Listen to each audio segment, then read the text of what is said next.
Hello everybody, how's it going today? Glowplasma231 here, back in day, talk about weekly Shonen Jump issue number 44 of 2023. Hey, that's a nice, easy number, divisible by 11, 44, which is 4 times 11 equals 44. I like that, that's pretty fun. I love whenever we got cool Shonen Jump numbers like that.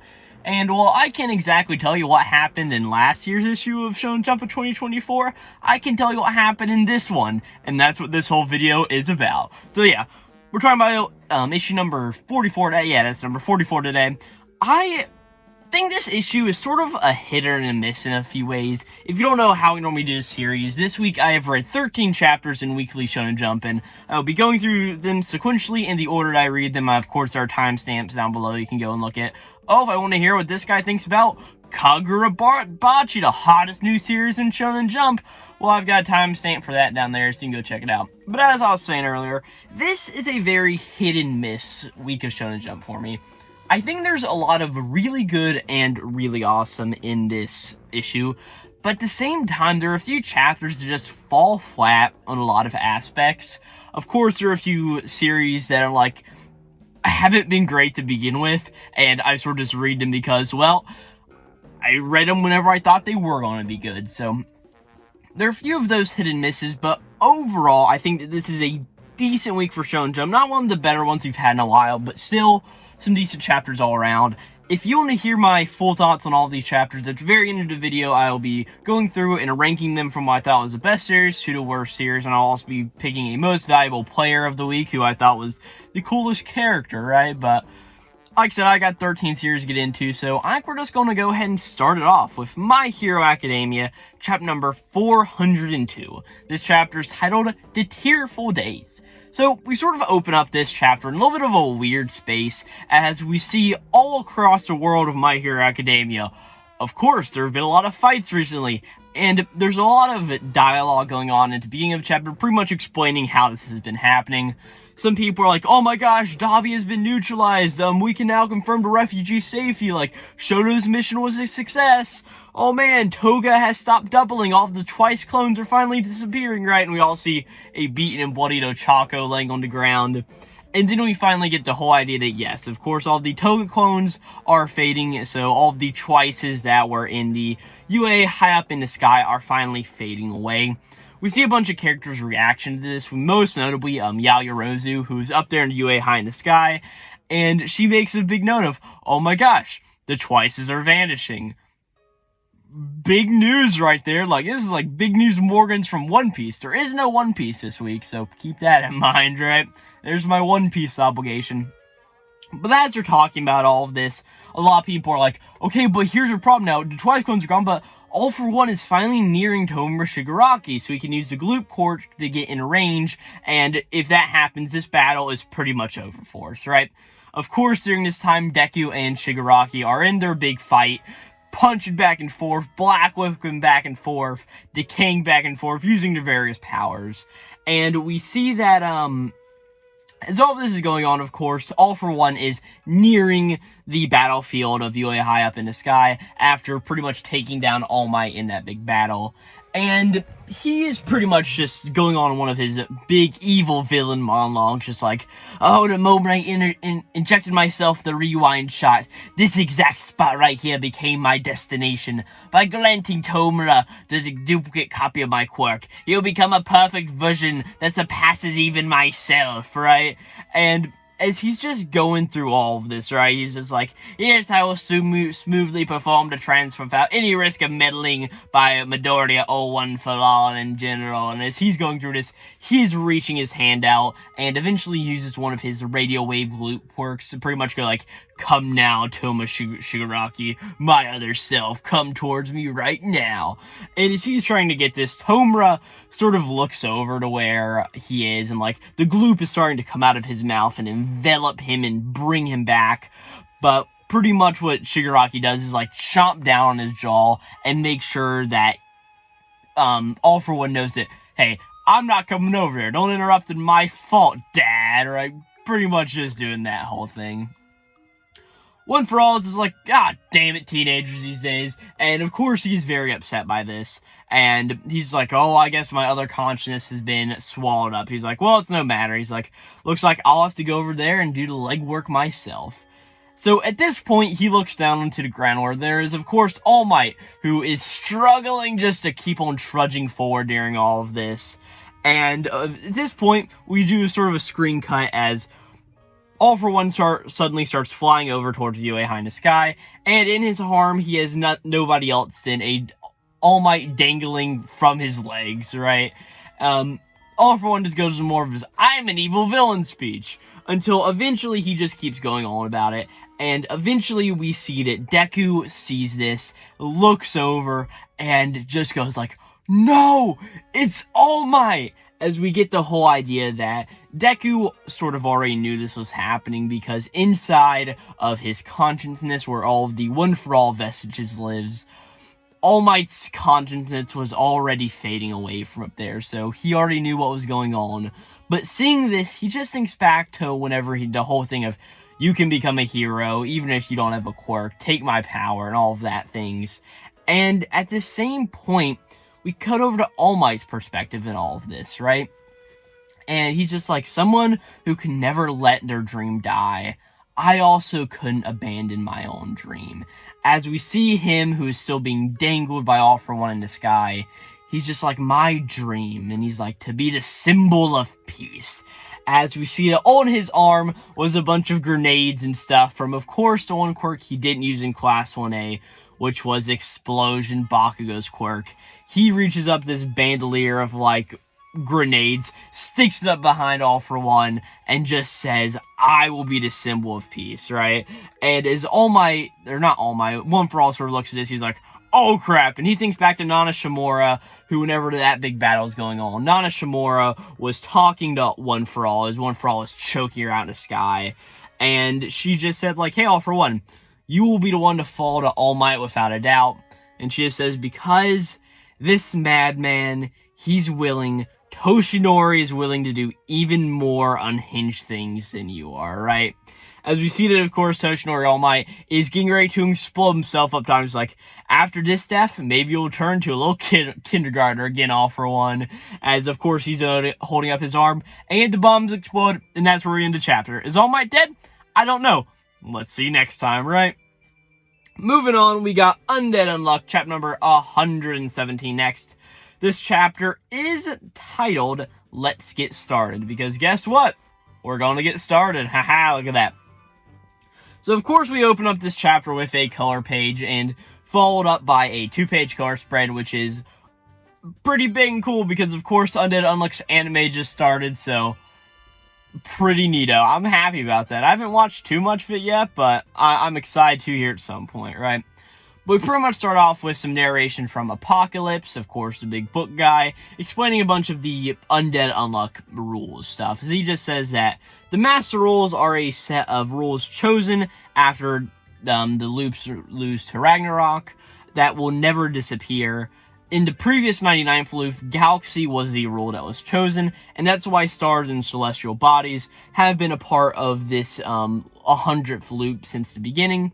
He says that chosen UMAs are, some UMAs are chosen then as master rules to possess absolute power, and 10 UMAs added in the initial stage are the strongest, and now one of them is a quest target.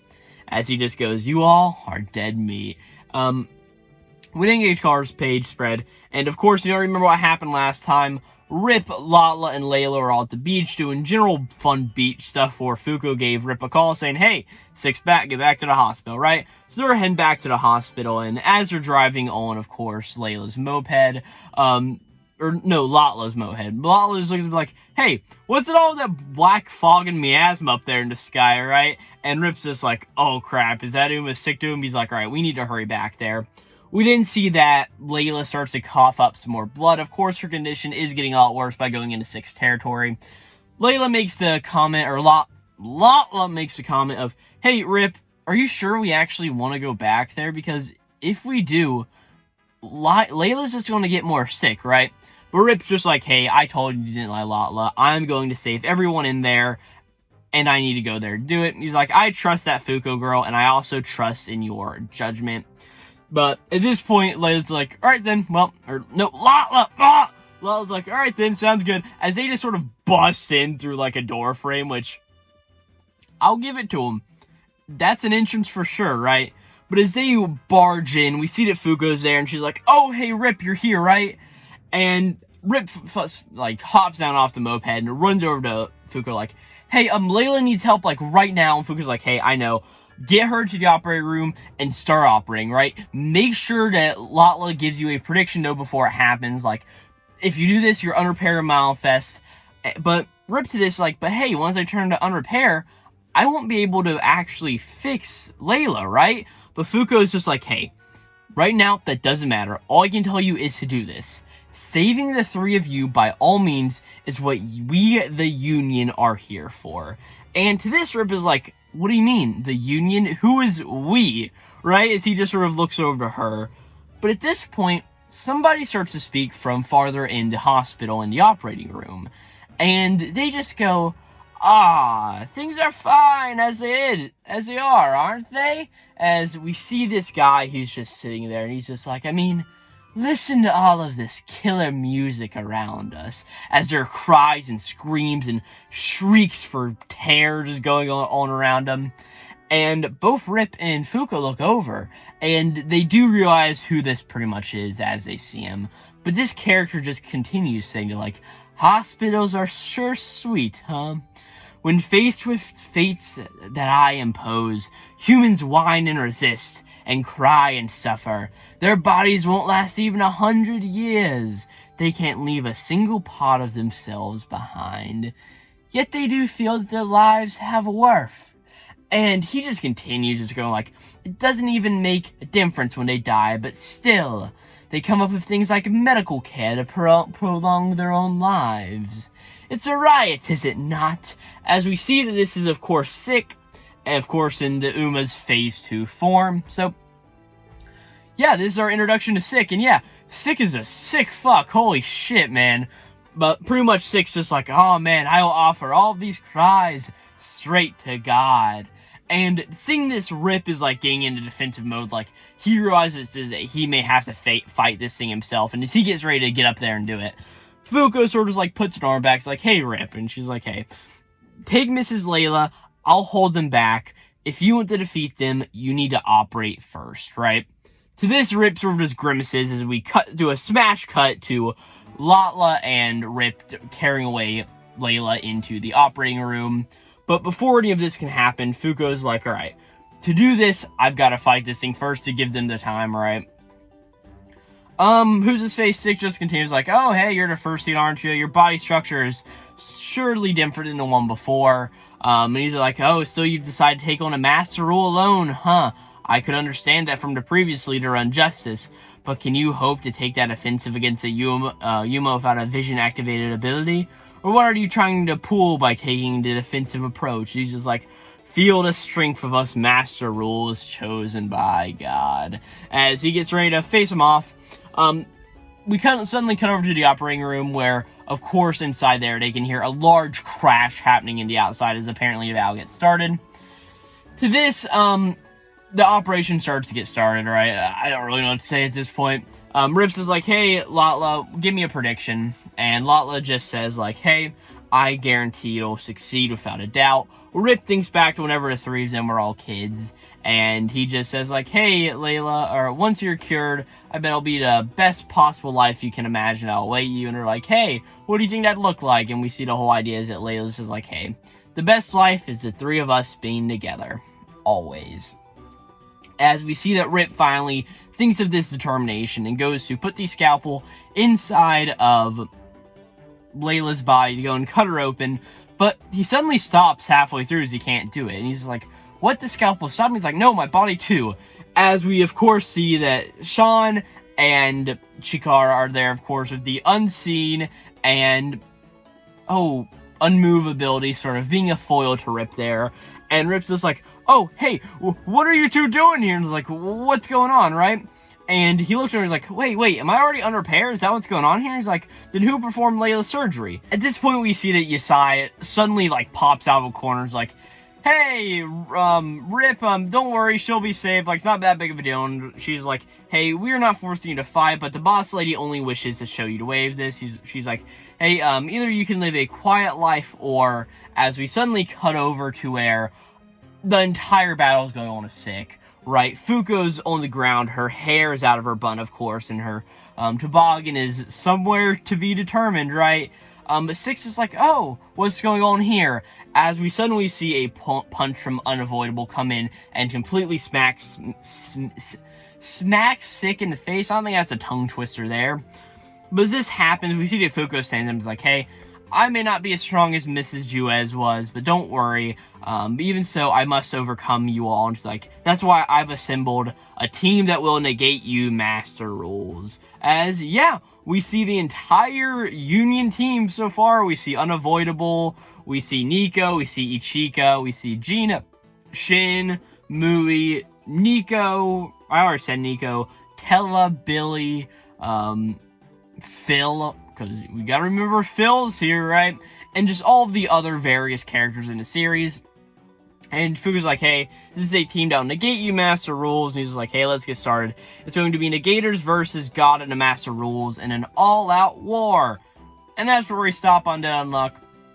I do enjoy it. I do really love that color page spread at the end of the entire Union cast. All of their getting ready to face down against Sick. So yeah, I do like it. Again, I'm just not the biggest fan of the whole Rip, Lotla, and Layla stuff. I mean, it's cool, but it's just not personally my favorite thing out there. So, on to that. And with that, on to the Ichinose Family Deadly Sins, chapter number 43. This chapter starts off the Ichinose family getting back to their home. And at this point, Tsubasa and Soda, who of course have their memories back, are just like, hey, we need to get out of this dream as soon as we can, right? And Soda's like, hey, we need to make sure to wake everybody up somehow. Like, we've got to figure this out. Tsubasa just gives his words of encouragement. And as the two of them just start talking about, all right, well, how can we make everybody remember? Like, they're trying to forget right now, so what can we do about this? And as they're suddenly talking, we see the mom walk into the room. And both Soda and Tsubasa look over, freaked out. But she's just like, oh, hey, boys, the door is unlocked. So she's like, hey, what are you two talking about, right? And Tsubasa just, like, jumps in, like, hey, Mom, do you really not remember anything about what's going on here, right? And he's just like, because there's not, like, an entire family could just up and get amnesia. Like, it's just not possible, right? But Soda just, like, elbows him, like, hey, Tsubasa, cut it out, we don't need to do this right now. And the two of them just get into a little bit of a debate. We do a little bit of a smash cut, see them both sitting down on one side of the table with their mom on the other side of the table. And the mom's like, hey, so what happened, boys? Like, you can tell anything to me. Like, I'm your mama. Like, it'll be fine, right? But two of them are just like, hey, well, I don't think you'd really believe us even if you told you, right? But she's just like, hey, even if we all lose our memories, you're still my sons, and we're all coming to help each other here. And she's like, of course I'll listen. We're a family. And hearing this, Soda starts to freak out as we get a little bit of a Soda flashback, as we see that whenever he was younger and he tried to say something, tell somebody about his day or various other things, everybody in the family would cut him off and talk about their own things over him, right? As we get a little bit of narration from Soda just going like, hey, I've always loved listening to everyone. I liked hearing their stories, and I feel like I was pretty good at making sure that they knew that I was actually listening to them, right? But he's like, but that really wasn't important in the long run. To be honest, I just wanted to tell them about my day at some point. And he's just like, I just wanted to say something about how I saw a Russian wolfhound on the way to work today, or how me and my class was getting ready to a school festival, and we were just going all out with it, right? He's like, or maybe the fact that I just really enjoyed taking all these photos recently, right? And he's just like, just a tiny bit. I wanted you guys to also listen to me. So pretty much just Soda hearing his mother here in the present, just do the whole thing of like, hey, I'll listen to you. Soda's just really freaking out, right? And Tsubasa, who's beside him, is like, hey, is everything alright, Soda? But Soda's just like, hey, Tsubasa, I'm sorry. Could we, like, talk tomorrow? Maybe he's like, I just need to take a second, just go talk to Mom, right? And Subasa's like, okay, like, is everything alright? But Soda goes over, and he's just like, of course, Mom wants to listen now. Like, why is it now? What has changed with her? As he sort of just goes and confronts her about this, pretty much says that exact same thing. But as it all just keeps going on, eventually the mom just brings out, of course, the photo book from the beginning of the series. And she's just like, oh, hey Soda, do you like taking pictures? I found this book here the other day, right? And she's like, it's filled with all of these lovely photos, and your name was written on some of them, so I just sort of put two and two together. And she's like, hey, if you remember anything, you'll tell me about that, right? And Soda looks down on the album, he's like, oh yeah, that was the album I made so everybody would be able to see the pictures I took, but I guess it didn't really matter in the end. And Mom's is like, well, hey, I mean, would you want to do like this professionally maybe? I mean, you enjoy it so much. But Soda's like, hey, there's no way I could. Like, Grandpa's too dead set against it. But she's just like, hey, then I'll go talk to him. And Soda's like, wait, what? You're willing to help me out? And the mom's like, hey, don't worry. I'll listen to anything you have to say because you're my precious son. And hearing this, Soda just cries and cries some more. We eventually cut over to Tsubasa, who's inside his room. Shiori walks in, and she's just like, does a little thing about it, and she's just like, hey, Tsubasa, I want things to stay like this. What's wrong with it? Here, we can do things as many times as we want to and relearn stuff. So we're saying that she understands what's going on. It's a really weird part of a chapter, as she's just like, hey, family's got a smile, isn't that right? And Tsubasa's like, oh, sure, even so. And then we cut over to where Soda and Mom are. Soda's on the table crying, and Mom is just looking at the picture book. That's where we end this chapter. I do really love the entire bit with Sota and the photo album, and his whole thing of like, why does she want to listen to me now? It's such an interesting motive and idea for a chapter. But overall, I didn't really like the end too much. It sort of just is like so random, and like the whole build up last time of Shiori wants to save Soda. It's just so weird and just doesn't have any grounds in this chapter. Yeah, I'm just not that big of a fan. Next up is Martial Master Asumi, chapter number 15. This chapter is titled Second Match. Beginning of this chapter, we get a little bit of a narration from, of course, the announcer at the underground fighting event, pretty much going through the whole idea of, hey, this was a school for delinquents, this school for delinquents had gathered the biggest, baddest eggs from all across the country. With violence as his only curriculum, each day was a massive struggle. That was until one man stepped up into the war zone. He faced off against 30 gangs of men. He's taken home a swing from a metal bat, but he's never bent his knee to anyone. The man who was single-handedly brought to an end to the turf war, earning him the name the modern-day gangster, Kinjo Sakura. And he sort of just announces this. And of course, we saw at the end of the last chapter, Kinjo sort of got introduced in a bit more of a big fashion. Of course, he is Nito's next opponent. And he's just like, hey, Nito, let's go and rumble in the battlefield, right? And Nito's just like, oh man, I don't know if I could do it with this guy. As we see that Kinjo sort of just gets up in his face like, hey, 2 rounds, 3 minutes each, right? No headbutt, no elbows, no blows to the crotch or anything. Like, me and you are gonna fight mano a mano, right? And Nito's like, oh man, this is like the exact guy I don't want to fight it with in MMA. Like, this is gonna be such a mess. But eventually he just gets a little bit relieved. We're like, alright, I got 2 former MMA pros there in my back corner. I'll be fine. I don't have anything to worry about, right? And we sort of see that, of course, Yoshitoki's back there, and he just sort of talks to Nito, just like, hey, going by Iwa's video recording, this guy up here is a striker. Looks like he'll try to throw lots of solid punches at you, so watch your positioning, and don't let him bait you into a slugfest, right? Nito's like, alright, sounds good, and gets ready to get into the match as it all begins. We see the match starts, and we see that Kinjo starts to run up towards Nito, right? And Nito sort of gets taken aback by this. He's like, well, of course my flying kick move wouldn't catch him off guard here, but I still didn't expect him to be the one running towards me, right? He's like, why is he trying to rush me? We then see that Kinjo sort of jumps up and does a rider kick towards Nito. Nito's just like, why is he doing a rider kick? He's like, it wouldn't hit me anyway, but still, this is just weird. What's going on here? We see that Kinjo just like keeps trying to throw punches, a karate chop, do like just a general like hook punch towards Nito. And Nito's like, holy crap, like what's going on? He's like, I've never seen any of this guy striking form before. Like, what does he practice? Because he's not honestly the best, right?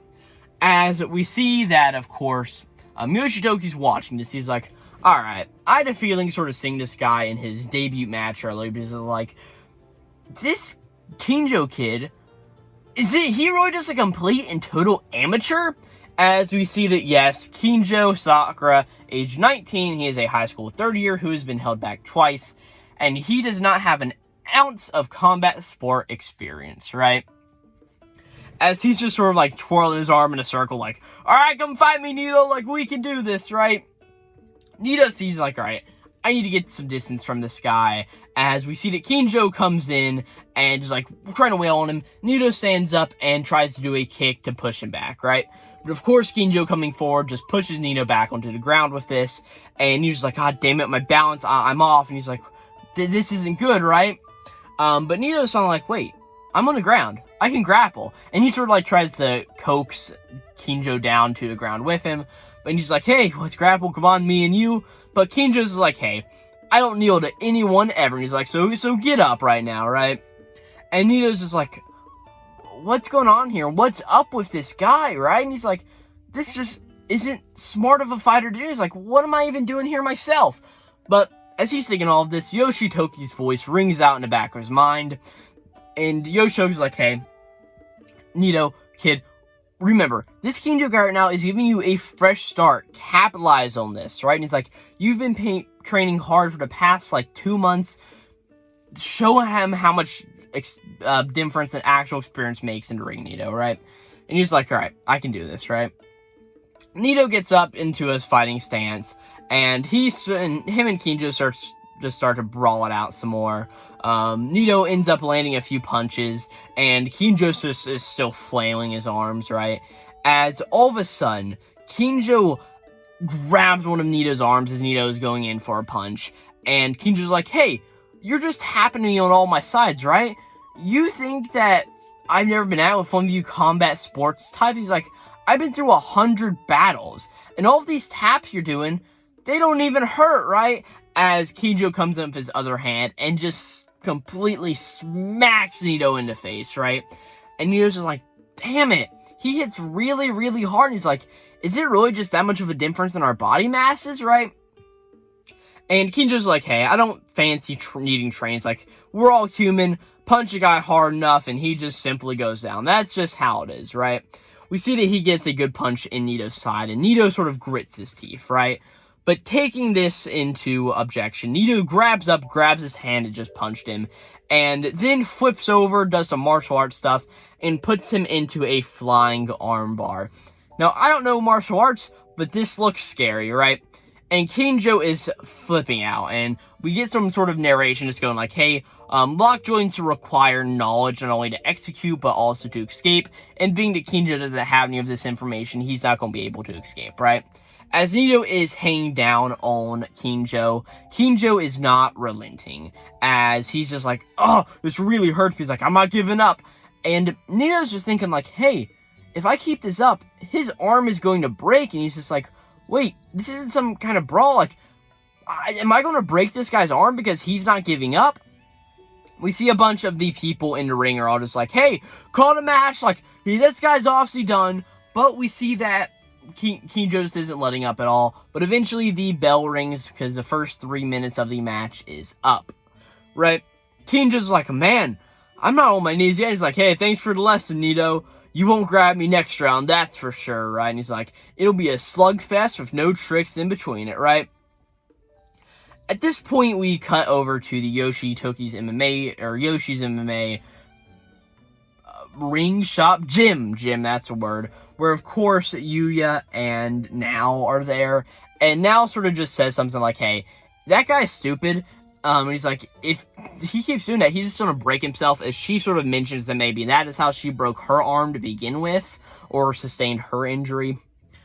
Cut back over to Dropout, where Yoshitoki's like, alright, Nito, he's like, you're gonna need to exchange some blows, some good blows this next match, right? And Nito's like, yeah. He's like, I'll be okay. I can see all of his attacks coming. He's honestly not that good at hiding them, right?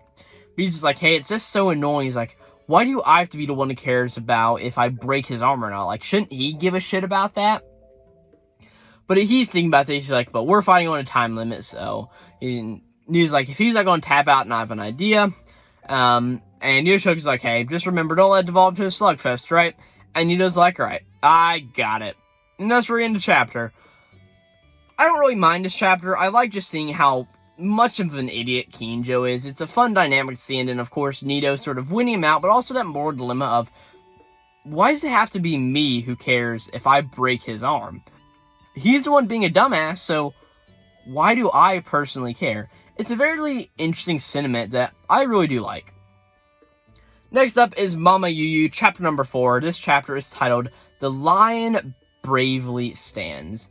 And as I did last time with MamaYuyu, I'm going to call this the MamaYuyu speed round, because I'm going to see how fast I can get through MamaYuyu chapter this time. Last time I took like 3 minutes and 47 seconds, so let's see how quickly we can get through this chapter. Alright, let me clear my throat. And let's get started. So we start off this chapter with an idea that the continent of MamaYuyu is called Pressamont, right? Pressamont is shaped like a cross with the top being north, the bottom being south, west, east, and central, right? We see that the entire story so far has gone on in East Premont, and they're currently heading to Central Premont, where the whole defense military organization is going on. We see that Corleo and Panleo are sitting in a train, right? And as they're sitting there, they're talking about sigil sorcery, and how big of a deal this is, right? Panleo's like, huh, I've never heard of that before. And Nita's like, yeah, it was really, really weird, right? Eventually, Panleo asks Corleo the important question of, hey, between of Evan and me, which one seems stronger, right? And Corleo can't particularly answer this, right? Panleo goes on some weird rant about, he's just like, hey, I believe that if you're a man, you're strong. And he's just like, that's weird. He's like, Hollow is strong. Men of his caliber are. And it's a little weird, right? Panleo's like, hey, Corleo, the hero we're keeping in Central Facility is relatively friendly, but you've seen an example of that not being the case. And he's like, hey, where you're heading now might be more of the same. Corleo goes in a little bit of a note of like, hey, I don't want brute strength because I want to beat someone. I want strength so I can protect people because I'm a shonen hero. Isn't that great? He's like, I don't want to feel any regret because of my own weakness because I'm a shonen hero. And he's like, hey, I won't budge you no matter what. I'm going to do this. And as he goes on this whole big thing of like, hey, I want to be a good hero, his head is suddenly touching the ceiling because he used sigil sorcery to fly up out of his chair, right? Oh my gosh, it's such a big deal. On a, I don't know, the train runs out of coal at their end, so it's going to be an hour. So Panleo goes to train up with Corleo on the roof. Panleo says, hey Corleo, if you can make me use my right arm during this entire match, you're cool, right? But it's like the big Isaac Netero thing, like, hey, make me actually try from, or like if you two can score, or if Kilo and Gon can score a basketball goal, then you guys are good, right? It's that whole thing, but worse, arguably. My speed round got interrupted there. Sorry about that, but I was talking about how this whole thing is worse than the Hunter x Hunter situation when Hunter x Hunter did, because Hunter x Hunter's good, right? But all of a sudden, Corleo's like, hey, I'm going to do this because my life depends on it, right? His sigil on his hand starts glowing big and bright, right? And all of a sudden, he starts to get some agility and go at Panleo, right? And oh no, Panleo doesn't even use his right arm to defend him, right? But all of a sudden, Corleo starts to fall down to the ground, but Panleo has to use his right arm to outstretch to pick Corleo up, right? Oh my gosh, he had to use his arm, but in a different way. Look at that, isn't that just crazy, right?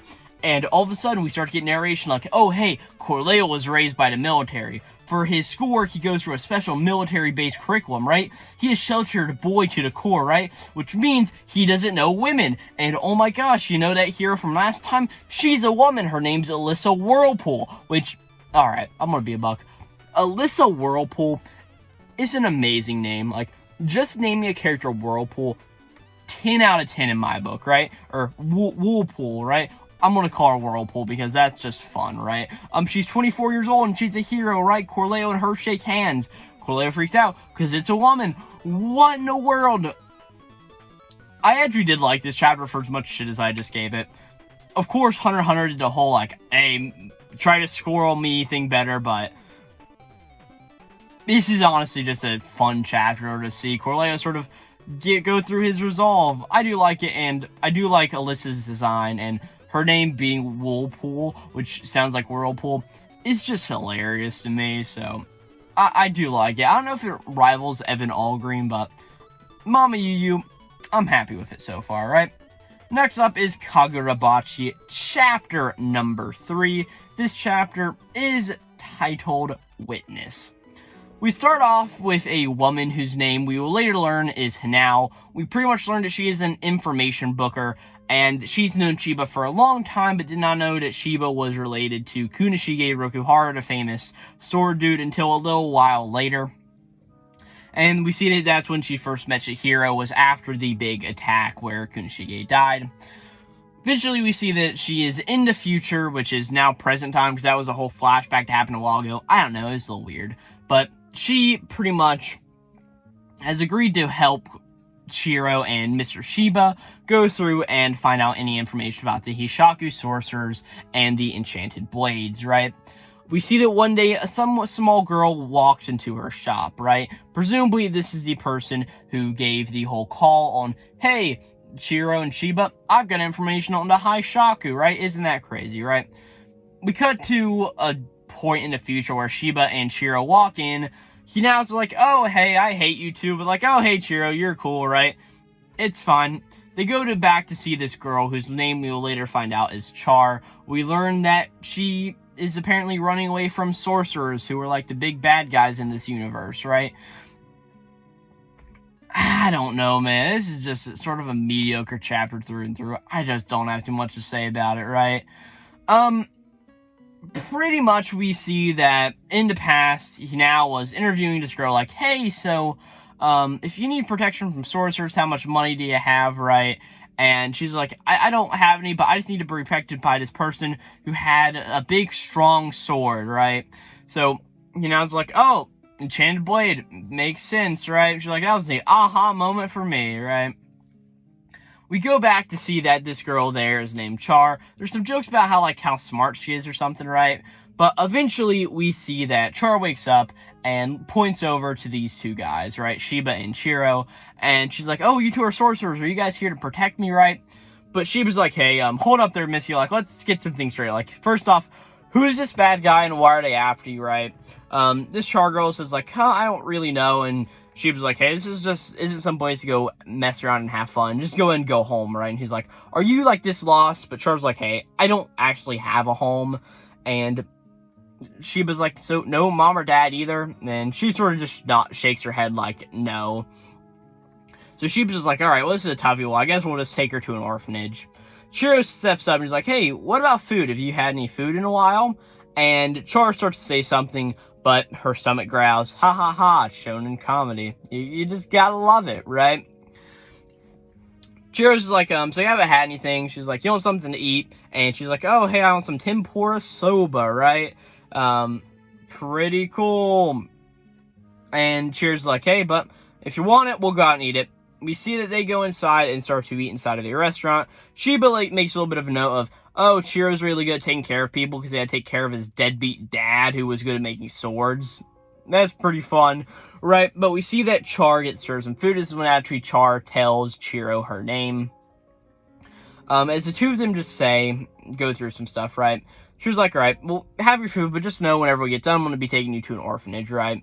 And Chihoro's like, hey, so you're not going to protect me? Dan's like, I thought so. This was the soba to seal the deal, right? But Chihiro just says, like, hey, who said anything about that? Like, me and Mr. Shida, this cafe is no place to be boring around. Like, we've got more important things to do, right? But Chihiro's like, well, then tell me why there's a bad guy after you, and I may be able to help you out here, right?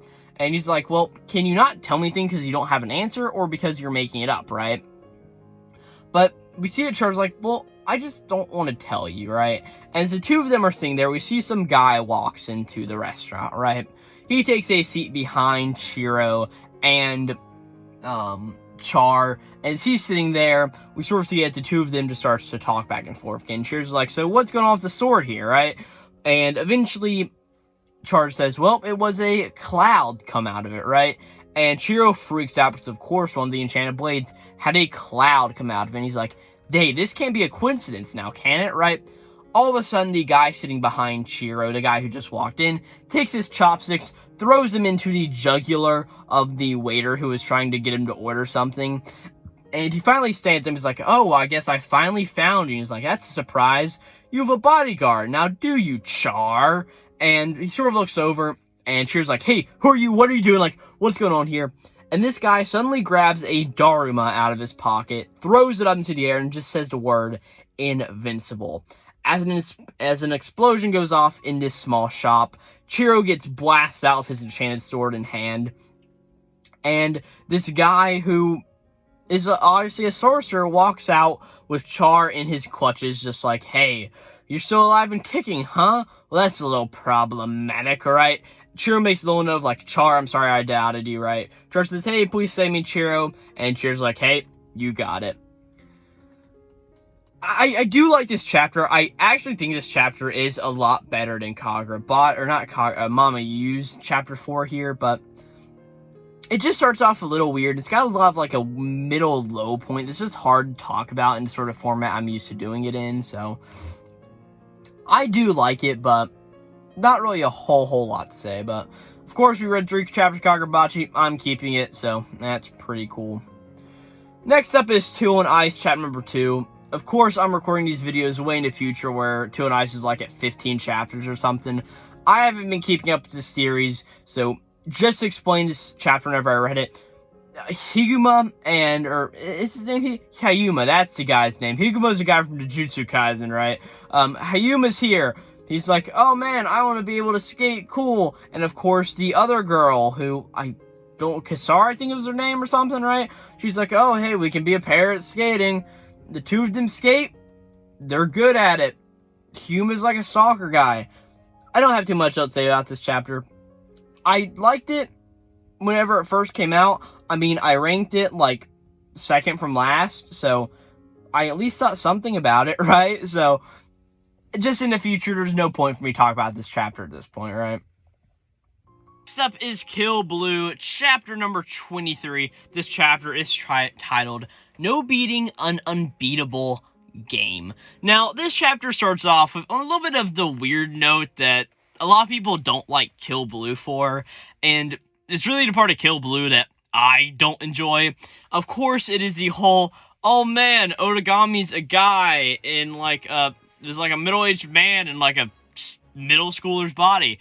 And he's got this girl named Norin who really loves him. Of course, right now because of hypnotism, but it doesn't really matter, right? The chapter begins off with Norin just like fawning over Otagami, and Otagami just going like, oh no, please, I don't want to have anything to do with this. He makes an analogy to like, of course, he has a daughter who is Norin's age, and he pretty much gives the whole statement of like, hey, whenever I had my daughter, like, she was, like, 5 years old, and whenever she would go on, like, oh, man, Daddy, I love you so much, like, you're just such a great guy, like, I just love you, right? He's like, alright, that is completely fine, like, it's acceptable whenever she's young. Of course, they don't know the extent of the world and what they're saying yet, right? He's like, but if she were to say the same exact thing in, like, middle school to me, I don't really want to be a part of all of that. She's like, so I'm not going to, right? And he pretty much says, like, hey, I don't want to deal with this at all. He's like, I need to find a way to get out of this situation as quick as I can, right? And eventually, Norin just comes over to Otagami and sort of just, like, starts to flirt with him more, like, pulling on his shirt, like, oh, man, Otagami, you're just so cool, right? Otagami suddenly, just, like, turns around, he's like, oh, hey, Norin, over there, right? And she looks over, and during this time, Otagami takes the advantage and sort of, like, does a little bit of a karate chop to her side to knock her out on the ground, right? Of course, Tenma Tendo's here, and Tenma Tendo sees this, and he's like, Otagami, what are you doing there, man? Right? He's like, oh my goodness, right? And he's like, it looked like to me like you and Norin were having a moment, and you just, like, knock her out, like, what's going on here, right? Otagami, like, tries to play it off, he's like, oh, dude, there's a mosquito on her, like, it's fine, it doesn't really matter. And as the two of them just start to bicker some more, we see that Cosmo Rendo walks up, and he's like, oh, man, I was just coming by to see how AG won today, but looks like you two beat him. Not the side I thought I'd be seeing here right now. And both Tenma and Otagami are just like, hey, oh my gosh, he's here, right? And Tenma specifically goes up and sort of grabs Rendo and is like, or Cosmo, his last name's Rendo, but I should be referring him to as Cosmo because there's 2 Rendos here, right? And he's like, man, he's wearing Capo's clothing. Like, what's going on here? This is a really big deal, right? We get explained a joke of, oh, hey, they're wearing the same clothes because they bought the same clothes. They're not Capo's clothes. Right? Like, Capo ain't naked on the street somewhere. Cosmo finally just sort of calms everybody down. It's like, hey, after everything that happened here, there's a few things that need to be settled first. And he's like, first off, depleting, as he sort of like kneels down the ground. He's just like, hey, please, you guys can do whatever you wish with me, but if you could just spare my brother.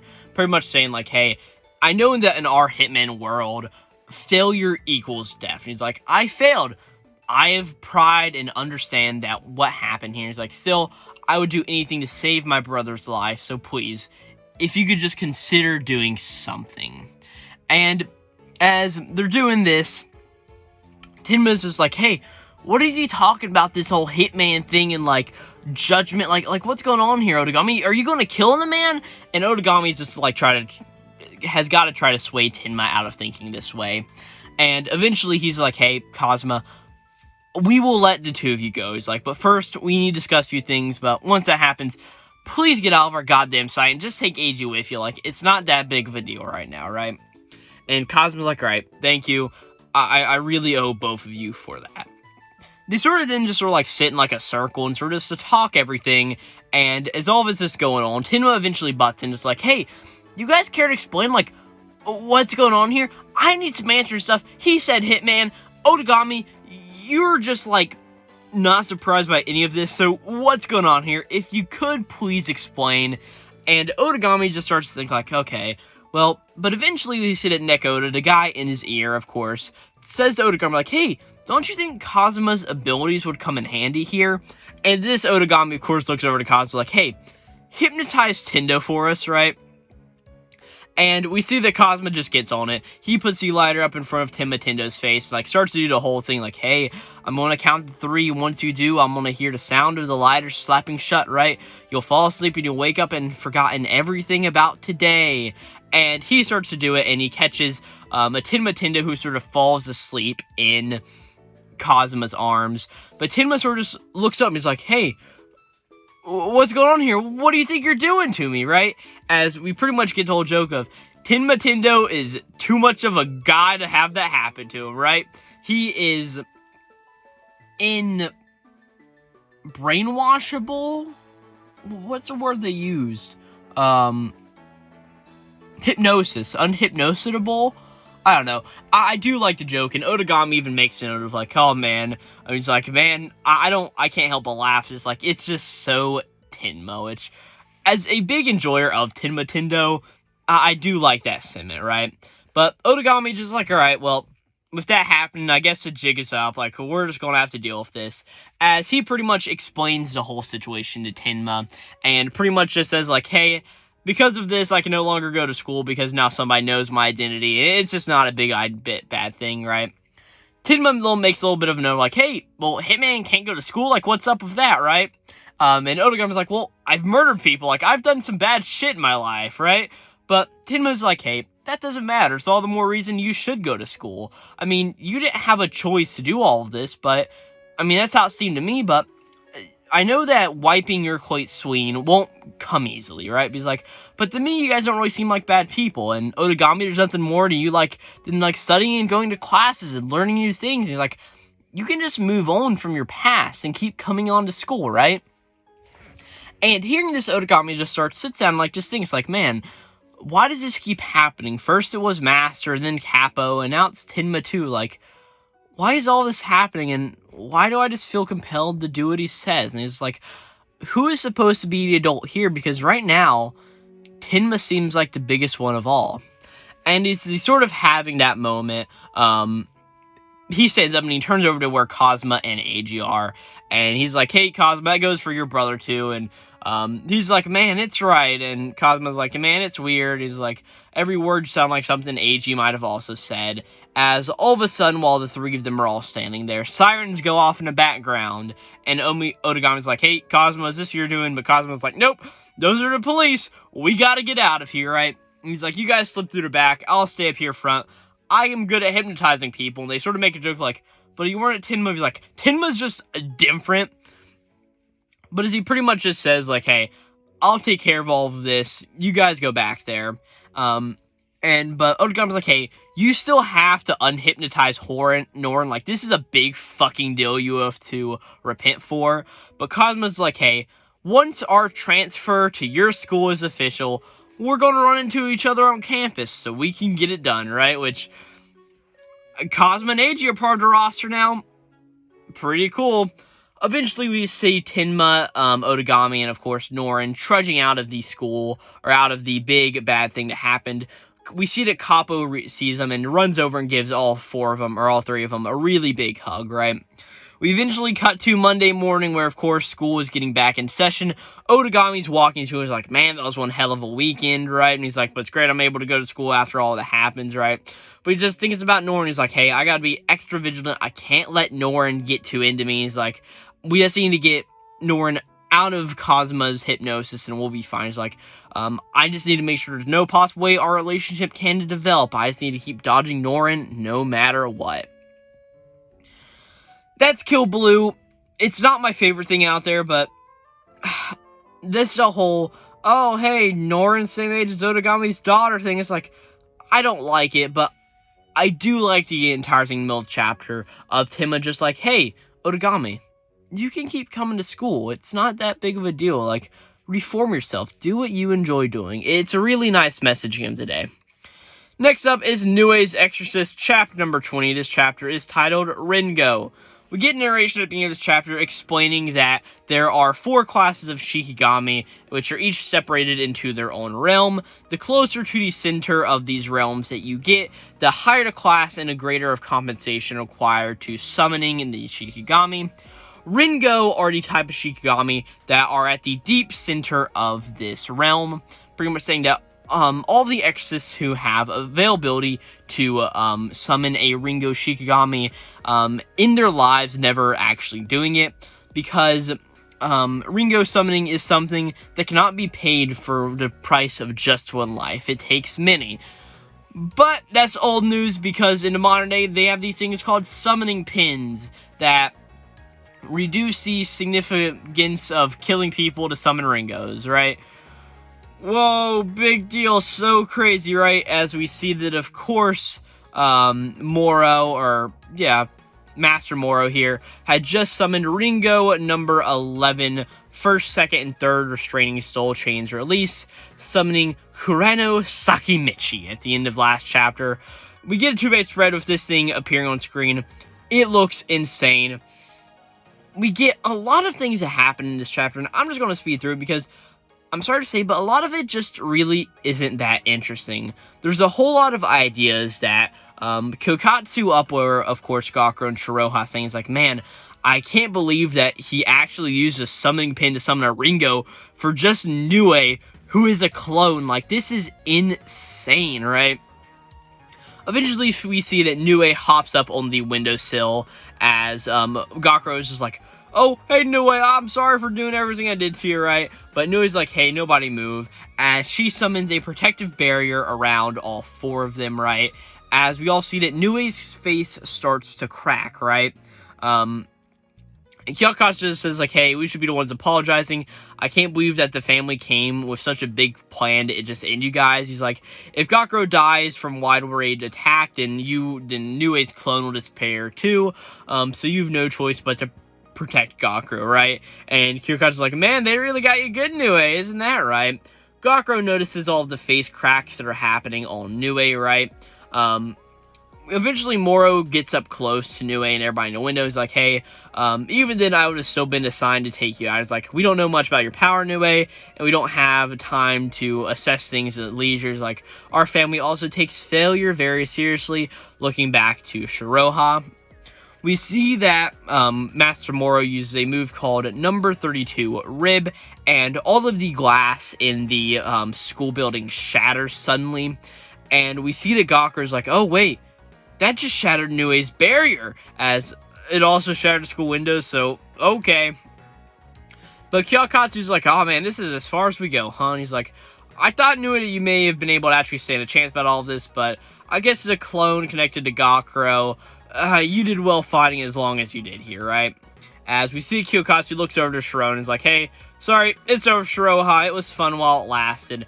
As we see that all of a sudden, Kyokazu sort of starts to fade from sight. It's like part of him is decaying. And we also see it starts to happen a little bit to Shiroha's hair too. As all of a sudden, Nue just goes like, oh, that's not a problem. As she goes over and puts like some magical barrier just around Shiroha and Gakuro, sort of encompassing their two bodies. As Nue's like, hey, you two mustn't touch this air, it'll just kill you outright.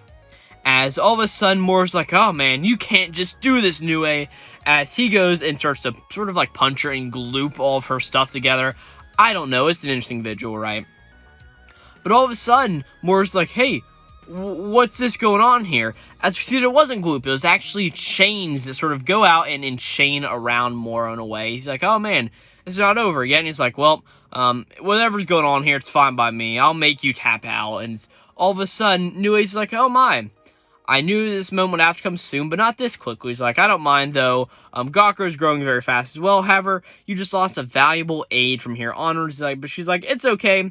I expect that you'll give all further your best. Before you can figure the word best, she starts speaking a different language suddenly.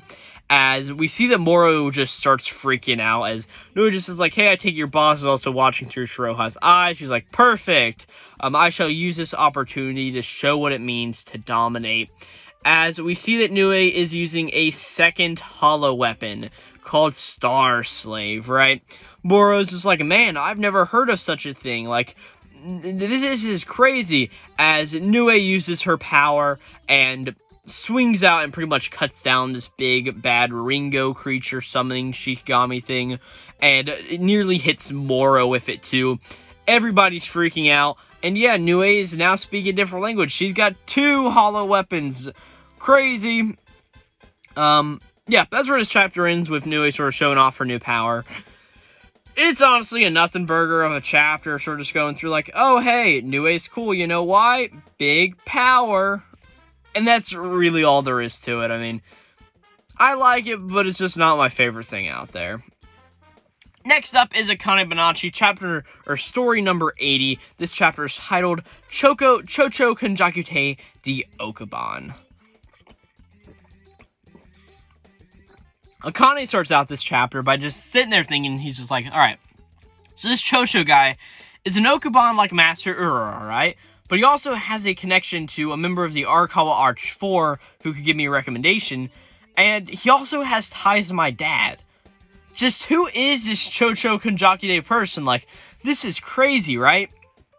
As we see that Akane is, of course, looking at this flyer, and as she pokes around her head out to the Yurakuo stage, she just makes a little bit of a note of like, huh, what's this? The vibe in the audience is super down right now. Like, this is just weird. All of a sudden, we see that Master Hasho walks into the room, and Akane's like, oh, hey, are you okay? Because we see that Hasho's, like, very physically drained. He's like, hey, well, I can help you out if anything, just let me know, right? As all of a sudden, a hand pops out of the suitcase that Hasho has been carrying with him, and Akane just freaks out, like, what's going on here, right? We see that Oscout is also there behind Akane. He's like, oh, so that's how you chose to arrive today, Master. And we see that he starts to bow down, and Akane's like, oh, which means this must be Chocho Konjakute. Like, this is really weird, right? And we see that Chocho comes emerging out of a suitcase, which, great entrance, right? And Chocho's like, man, you know, that actually wasn't half bad. And he's like, you hear that, Asa, right? And he sort of just looks over to Asuka, like, yeah, it's pretty cool, right? He looks over to Sho's like, hey, man, thanks for the assist. Like, I really enjoy it there, right? And I do love how Sho's just like, never again, Chocho. I don't care. I'm not doing that again. Like, that's just stupid, right? We see that a few more Rakugoku walk into the room, and all just go like, ah, Chocho, you took another day to do another day of unorthodox sneaking inside, you little rascal, right? And Chocho's like, hey, would you prefer if I came inside of a cardboard box, right? But two are like, hey, just walk through the door now, right? They all just have a lot of fun. A lot of our Rakugoku walk up and sort of start to interact with Chocho, right?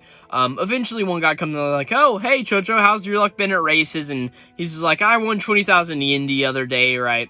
And as they're just talking, Connie just looks like, man, this is really weird. Like, with Master Ura, she was an Okuban who pulled everyone close to her in a way it was almost scary. But in Chocho's case, it seems like everybody wants to flock towards him because they just like him so much, right?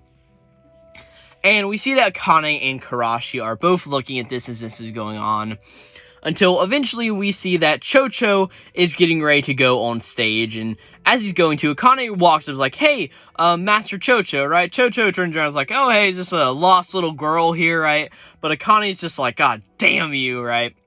But Asagao is just like, oh, hey, this is actually Akane Arakawa, you know, the one who had the whole situation with Faron a while back, right? And Chocho makes a little bit of note about this. He's like, hey, he puts his hand on Asagao's shoulder, forces him to bow down. It's like, hey, well, allow me to apologize for the trouble my pupil here caused you, right? But Akane's like, hey, nope, I'm the one causing trouble for him, right? But as the two of them just start talking, Chocho's like, hey, Akane, come sit down with me. He's like, you want to ask me about that flyer, right? And Akane looks over to Asagao, and Asagao is just like, don't look at me, I didn't tell him about it, right? So Akane just shrugs a little bit. But Chocho says, like, hey, it wasn't him, and I don't need to hear the story from Asa to figure out. She's like, so am I wrong? Is that what's going on here, right? But Akane's just like, no, you're absolutely right. I want to hear about that flyer. I want to hear about your connection to somebody, right? But before she can get that out, Chocho gets up and hands Akane a hand of cards, right? We see that she's got a 6, a 5, a 4, a 3, and a 1 of spades in her hand, right? But Chocho says, like, hey, I don't care about all of that. I just care about the numbers. He says, hey, do you know what the game Chobochi is? He's like, it's a simple gambling game where you try to guess what a dice roll will be. And he's like, when I roll these dice, put down the number of a card that you think it'll be. He's like, and I kind of like, well, I don't really play card games, right? But Chocho just cuts her off. It's like, hey, when you want to ask a favor to someone, you'll need to meet them on their level. It's like, I hate quibbling over a bunch of little things, so let's just let Lady Luck settle this one, right? As he's like, a single round of Chobochi. He's like, and guess wrong, and we're done here, right? And he's like, but guess right, and I'll just do about anything you want, right? And he's like, so what do you do? Are you feeling lucky here? And Akane's like, you know what? I think so. As we see that Chocho sees Akane say this, and thinks back to a time when maybe Shinta, Akane's dad, just played the same exact game with him. And he just goes, alright, no hard feelings then. As eventually, as they get ready to play, we see that suddenly one of the other Zenza in the performance hall walk in. It's like, hey, Chocho, the guy is finishing up his set early. You gotta get out there and just go and get ready, right? So, but Chocho's like, oh, man, you're killing me. We're gonna play this game. He's like, hey, Akane, we'll play later. As he's like, hey, Asa, give me a bowl over here. And he plays, and Asa brings out a bowl. And Chocho rolls the dice and sees what they land on. And he sees it lands on double 5, so a score of 10. And he's like, all right, that's not bad. Time to go big today. As we cut outside to where the performance is going on, and so many people are like, oh, he's finally here, like, give it to us, it's Master Chocho, oh my goodness, right? And Akane makes a note of like, hey, this place was so gloomy a minute ago, but now that Chocho's on stage, his intensity level is just crazy. As we see Chocho just getting into the motions, like getting ready to like, alright, hell yeah, let's tell some stories, right? And getting into it. As we see that Master Asho walks up beside Akane, he's like, hey, Chocho always puts on such an energetic show, right? And Akane's like, oh, Master Asho, what are you doing here, right? But we see that a bunch of Rakugoku appear behind him like, yeah, Chocho always does this, that's just in his nature, right? But we see that Chocho's like, I mean, such a fanatical following, it's even hard to get through the dressing room and backstage for him. It's like, it's rare to see a Rakugoku with such star power, and there's like star power, where he and Machi were dad good friends, right? But eventually the ending of the chapter is like, Hashoda's going like, hey, should concentrate on the stories, like, I think you're the same kind of Rakugoka as Chocho. And that's the last chapter. Chocho's introduction here is just great. I do absolutely love it. And yeah. Next up is, oh my gosh. That was a bad voice crack. Oh. Let's get some water down that throat. Alright. Next up is Blue Box, chapter number 119. This chapter is titled almost got the wrong idea. And the context of that chapter title is frighteningly scary here later in the chapter, but we'll get to it, right? So we open up the chapter with, of course, it being Valentine's Day at Emily High School, and we sort of start outside. There's just some no-name badminton team guys who are just walking around, and they're just, like, talking, like, hey, how many chocolates did you get, bro? And, like, everyone's like, hey, it's not about to, like, get how many chocolates you get. It's about getting chocolates from, like, the heart.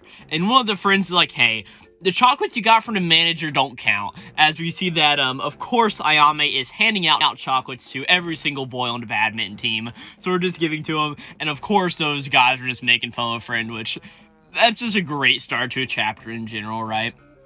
But as Ayame is handing out all of these sweets to all of these guys, she's like, huh, Kyo isn't here. And she's like, I mean, I prepared him a special box with an extra big helping in it, right? And I really wanted to give it to him. And she's like, well, if I gave it to him, then he'd have all of those delicious chocolates. So he's like, he would probably be developing feelings for me at that point. But she's just like, but he isn't here, and I want to give him to him, but I'm also feeling really nervous about all of this, right?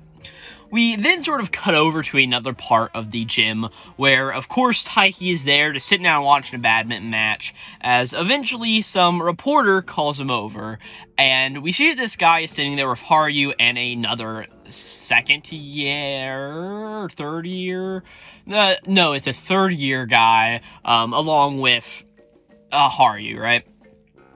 This guy's just like, oh man, I heard about all of the new Emily High School young competitor guy, and that's you, Taiki. I mean, you just won that big championship. Like, so I was hoping I could ask you a few questions, right?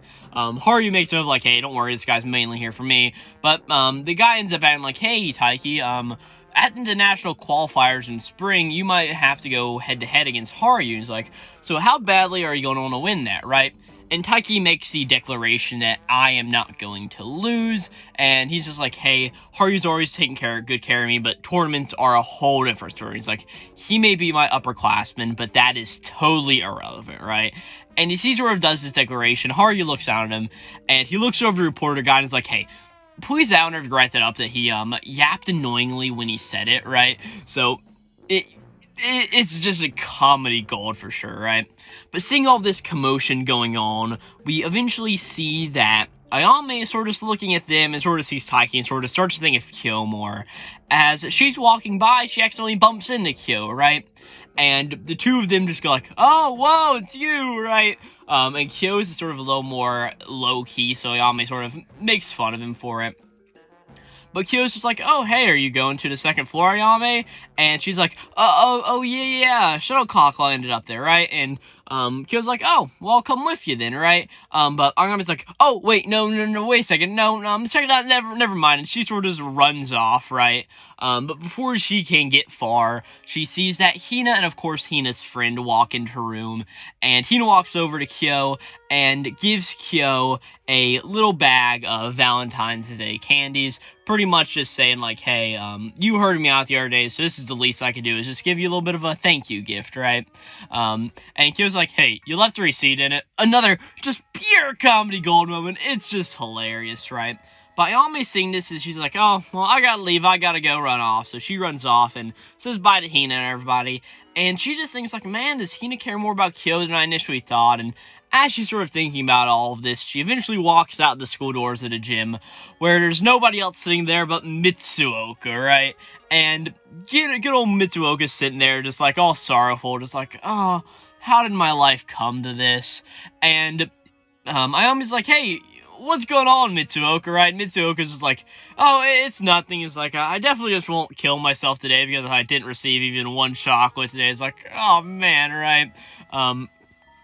And Ayame's just like, hey, well, Mitsuoka, just by looking at the type of guy that you normally are, I would think that you would receive, actually a lot of chocolates, right? And Mitsuoka says that he used to, but back then, he was always very popular doing sports and everything, but he's like, at that time I received chocolates from a girl, but it was actually chocolates from the girl that my best friend liked, and I valued my friend more at that time, so I gave the chocolates back to the girl, so I still had that friend with me. He's like, I still have that friend to this day, but ever since then, girls find me just insensitive, so just turn down every time they want to give chocolate to me. And he's like, I thought I only want to get chocolate from the girl I actually really liked, but there wasn't really any point to it. But she finally found somebody, because of course he's thinking about Chinatsu, and he sort of knows a little bit about Chinatsu and Taiki's relationship in a way. Eventually, we see that one of the girls are like, man, I got a few leftover chocolates. They see Mitsuoka, and it's that same thing of like, yeah, they don't want to give it to Mitsuoka because his smile feels fake, right? Mayami looks at it and is like, man, Mitsuoka, you got a few other problems besides just getting chocolate. But she eventually does things about the chocolates that she was getting ready to give to Kyo, and ends up giving all of those to Mitsuoka. She just says like, hey, don't get it like the wrong idea. This is just like an obligatory gift, right? And she's like, hey, just make sure to give me back double on White Day, right? So I sort of like that. But the sad part is that Kyo is walking by this as she sees Ayame giving those to Mitsuoka. And he just thinks like, oh man, I guess I dodged it. I almost got the wrong idea about Ayame, right? Which is, oh, come on, like, oh man, it's just like so emotionally defeating just seeing this. Oh boy. Eventually we cut back over to Hina and Hina's friend as they're sort of walking down and seeing all of the new first years come into the high school, and there's like, oh man, we'll be second years soon, like so much has happened in our first year, and I'm sure that next year will be full of new beginnings too, right? We eventually cut back over to Taiki, where Taiki is walking around the school. Eventually sees Mitsuoka, gets ready to go up and talk to him, but see that in Mitsuoka's hand is a box of chocolates that has a wrapping very similar to the ones that he saw that Chinatsu had yesterday. He starts to freak out, but eventually, like, he just can't concentrate during badminton, and eventually, as he starts to leave, he's running back down to the house where he'd be like, Chinatsu, what the fuck's going on? But Chinatsu's, of course, in that little grotto place on their way home, pulls him in, is like, hey, come with me a second in here. She gives him a box of Valentine's Day chocolates, like, hey, these are for you, right? And Taiki's like, oh man, thank goodness, Mitsuoka-senpai and our box of chocolates, right? But Chinatsu eventually just comes up and, like, smushes Taiki's cheeks here, is like, hey, my boyfriend is you, Taiki, right? As the two of them just sort of do that, we get narration just saying that winter's ending and spring would come soon. This is an amazing chapter of Blue Box. I feel like I spend a little bit too much time on it, but there are just so many funny jokes in here and so many emotionally charged moments, especially with Ayame and Kyo's dismissal. And, like, damn, I feel for Mitsuoka here. Like, he's just trying to be a good guy, and he just gets labeled as an asshole. Like, oh man, like, I just feel bad for good old Mitsuoka. I never thought I'd say that, but I have, right? Next up is the Elusive Samurai, chapter number 127, titled The Future 1337. Of course, Tokuyuki had just rescued Yasuge from the clutches of Shiba. And all of a sudden, look at that, Nita and his army are coming to help Tokuyuki. They've got 10,000 troops that are going to help fight the Shiba army. Shiba rings a bell in defeat and retreat because he's like, oh man, this won't work. He sends Usakushi Dono off to Thing. He's like, hey, my brain cannot predict even farther in the future, so I will stay here, right? As eventually he walks down the stairs as Tokuyuki, Kojiro, and all the other elusive warriors start walking up, right? They sort of start getting to a little bit of a armed conflict in a way. We see that Uesugi and the rest of his army, along with Nagao and stuff, are all leaving. And eventually we see that one of these messenger guys is like, oh, hey, Uesugi Dono, I was supposed to give you one of these depending on the outcome of what's happened here. Since you guys are retreating, but Shiba is staying, I've been told to give you number 4. Number 4 reads like, hey, if you were reading this is plan number 4. This document details actions for the Kanto and Ashikaga clan to take in the event that we do not fall and Akike and the Akia army loses too many forces. Like, this plan will require my death, so I will die, you carry out my designs, and all of this stuff will happen because of this, right? Politics, I just love it. Pretty much Shiba is going to sacrifice himself. There's a whole lot of stuff with Akie in the middle of the chapter, just isn't even worth going over. And then we just see that Shiba think about all of the other people in when he was younger, and how all of them sort of, he looked up to them, but of course most of them got slain by Tokuyuki and everybody else. So he's just like, hey, it's how to settle the accounts of the Nakusendai War. I'm done playing strategist and politician. I will now become a vengeful demon. As we pretty much see that they start to battle, as we get the non-chocobo tag, the Demon of Revenge, Shiba and Ega, pretty much saying, yeah, Tokuyuki and Shiba are going to fight. I don't care for this chapter. I feel like the Elusive Samurai has turned to shit in the last while, and this just isn't even worth a damn in my opinion. It's just, yeah, if you don't have any nice things to say, just don't say anything at all. So that's just where I'm going to be with the Elusive Samurai right now. It's just not my thing. Wrapping this entire video up, we're going to be talking about Witch Watch chapter number 127. This chapter is titled The Day of the Disaster, Part 14. Of course, we start a chapter where Nico, Nimmo, Kanchi, and everybody else is down there to be at the top or that one part of the mountain. Miharu just sent a text pretty much saying like, hey, the Twilight fell into the valley. Kanchi, send your crows to look at it, right?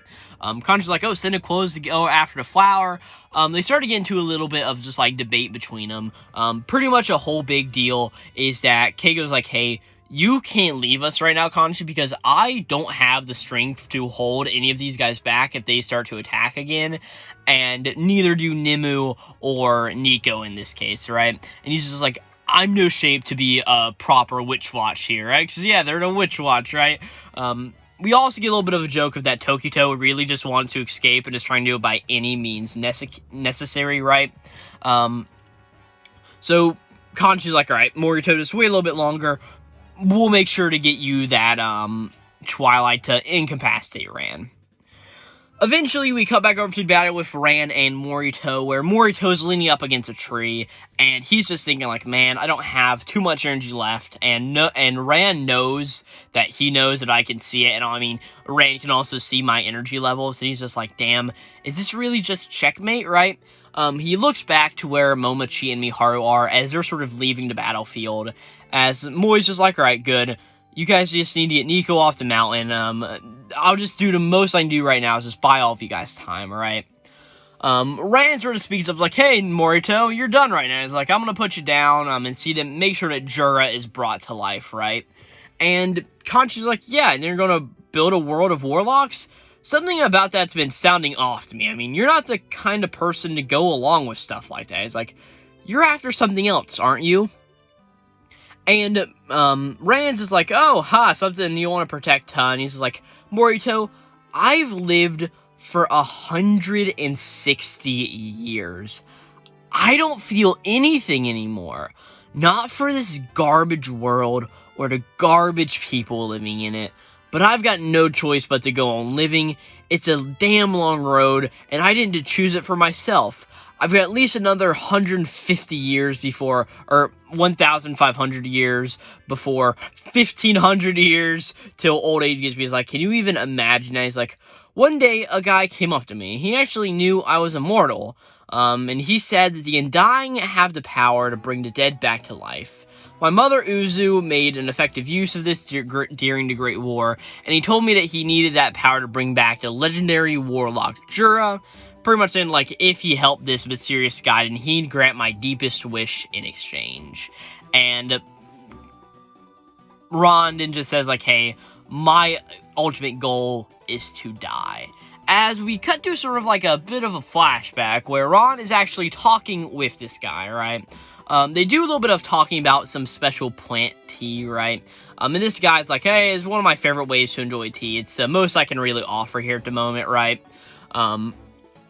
And Ron's just like, oh yeah, well, I admit you weren't lying when you say you're the witch. I mean, I fully believe you now, right? And this witch guy's just like, oh man, well, I'm glad we could clear all that up so quickly, right? As we see that they're sitting on this, like, tree substance thing, right? As we see that Ron's like, so you can manipulate anything? And this guy just says, yes, as long as it's a plant. Obviously saying that, yes, he was the one who manipulated this tree to be able to become a bench for the two of them to sit on. It is just an amazing visual that, it is just like a 10 out of 10 right there, right? Eventually they just, like, keep on talking, and this guy, and the witch is just like, hey, for Undying to die, they have to pass on their power to a successor, and he's like, hey, Saran, if you have a child, you might be able to die and pass it on, right? Braun's like, hey, I'm not doing that. My mother gave birth to me so she could die. Even if this power is a curse, I'm ending this vicious cycle with my own generation. He's like, I swore that decades ago. This other witch guy's like, oh, well, I'm sure that's kind of man you are. He's like, so that's why I figured I'd give you an alternate method. As he puts a bone of Uzu down on the table, pretty much saying, like, hey, this is one of Uzu's bones, a bone of your dead mother. If we bring Jura back to life, we can bring her back from the dead, which means that she would then be undying again, which means that you would lose the power of undying because there can only be one person with the undying power at once. And pretty much Ron explains this to Morito. Morito's like, alright, so that's what you're after. And he's just like, ah, yes, and they promise, if I helped him out, they promised me to give my mom's bone back. And Morito's like, oh. And he's like, yeah, I get wanting to see your mom again, because of course Morito's mom is actually dead also, right? And Ron is like, no, I just want to die, I don't care about any of that. This is my revenge, right? And he's like, I'll take the curse you put me and shove it back in her face, and I can finally say goodbye to this garbage world. And Morito's like, hey, are you really sure there's nothing important to you in the entire world, right? But as they just eventually keep talking, Rand's just like, hey, Morito, just please let me die. I don't even care anymore about this life. I just want to die. Morito then just looks up and sees that behind Ron, there are a bunch of crows flying about, and he's just like, crows and that many? This must be Conchi's doing, as he sees that everybody's now in a gazebo not too far away, where Conchi's on the roof just like using his bird blackened sky move to sort of summon all the crows, and they're all looking for the Twilight. There's a little bit of narration just talking about how if Miharu tries to throw the Twilight after they get it again, Ron will be able to sense it with bright eyes, and it won't be able to work. So, and also Momochi, her teleportation isn't too good right now, so the only way they can get it is if they teleport the, the Twilight into Morito's hand to go and actually fight Rand, so Morito can get it in Rand himself and not have to worry on anybody else, right? So as all of this is happening, Morito eventually just stands up off street. He's like, hey, this is our last shot. We have a plan, and we have to make this count. And that's where we enough on Witch Watch. This is a sort of interesting chapter from beginning to end. I really like getting to see all of the stuff with Ron and this mysterious witch dude, because it is such a great fantasy trope when you sort of get this idea of, oh, hey, you're a witch or a wizard or whatever, and all of a sudden, there's this tree that could not have been created any other way. It sort of gives a sense of intrigue and mystery into it, and it's just really fun to see. And then eventually, like, yeah, Shonen, we're going to get back up and finish this out. It's a good chapter. I don't have anything else to say about it, and with that, this is the end of the video here, right? But before we get on to that, we are going to be talking about what I thought about all of these series, and where do I rank every single one of them, right? So, my favorite series this week was indeed Blue Box. I just really loved all the comedy that had it in it, and all the also emotionally charged moments throughout. Then was Witch Watch, which I just gave my explanation on. I thought it was a really cool chapter, seeing the fantasy aspects come to life. I really enjoyed it. Then My Hero Academia, sort of seeing Toshinori's like, hey, I'm cool, right? And then next up, and then after My Hero Academia, is Akane-banashi. I just really liked the introduction of Chocho and thought it was really fun. And from there, we go into Marshal Master Asumi, Kill Blue, Undead Unluck, Nue's Exorcist, Kagurabachi, MamaYuyu, the Ichinose Family Deadly Sins, Two on Ice, and the Elusive Samurai. The Elusive Samurai was definitely terrible, like I said. I don't have anything good to say about it, so I'm not going to say anything at all, because it wouldn't be worth any of our times. So, that's what I sort of thought. I definitely think that Blue Box through, mostly Akane-banashi were all great chapters. Then running up that middle with Marshal Master Sumi through like Kagurabachi, and then from MamaYuyu to the end, it's like, yeah, they weren't amazing, but it was fine. So, like I said, this was a sort of mediocre weekend jump. But the final thing is, who is my MVP of the week? I chose Chocho Kanjakite just because he had such a great introduction. Like, I just had to give it to him in a way. Like, there's no way I couldn't. Like, the only other character was, I don't know, maybe Ayame, but like, yeah, I think Chocho was like the only great option here. But I mean, Mitsuoka, I did like Mitsuoka, what am I kidding myself, but Chocho was definitely the best, right? But with that, that's all 13 chapters here, and I hope you guys enjoyed this video, and if you did, hope you won't mind watching some of the arcs I have on the channel. I talk about Weekly Shonen Jump a lot, so if you like this, maybe you won't mind go checking out some of those other things I have. Podcast-like format, I don't know how you could go wrong there. Also, if you liked it, hope you won't mind subscribing to the channel. It doesn't really take much effort, but it really helps me out, and if you do like the content, that's one way to easily show me that, hey, I'm doing something right here, because I genuinely enjoy talking about this stuff, and I'm glad to do it to an audience like you guys. And with that, I really don't have too much else to say. If you guys have any comments, just leave them down in the description box down below. I'll check them out, and yeah, maybe we can talk about them next time. But yeah, another great issue, Shonen Jump issue number 44 of 2023. And yeah, I don't have too much else to talk about. This will be Glowplasma231.